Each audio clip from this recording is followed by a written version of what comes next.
dette er vores investeringskalkyle, og her så investeringen som 200 minus 2.450.000, og det er anskaffelsesværdien plus institutionsomkostningerne. Og her er noget skrabværdien, og det er hvad de forventer at sælge for, den for i år 8, så 350.000, og det giver så i alt minus 2 millioner.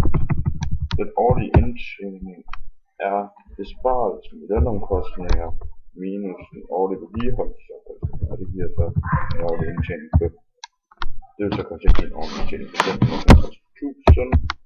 Næste betalingsramme er investering af skrabværdien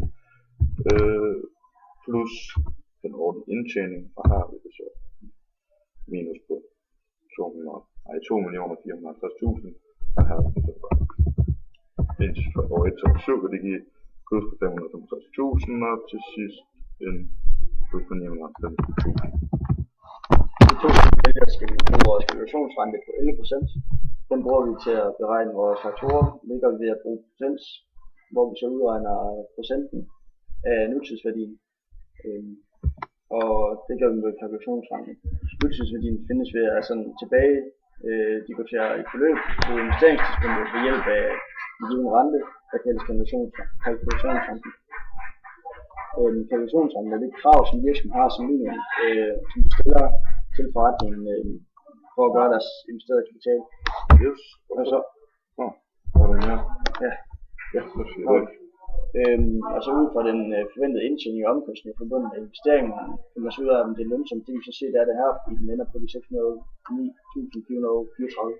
Og det er så over deres krav på et afkast på 11%, som er minimum. Yes, og i den sidste opgave, der skal vi beregne, hvor stor den svarer til nogen for mennesker være for investering.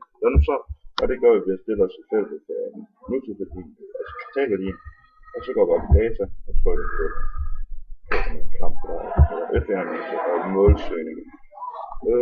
Så siger vi til værdi 0, og i søvnen, det var altså hvad bestartelsen om lønomkostningen skulle være, så trykker vi der og trykker OK.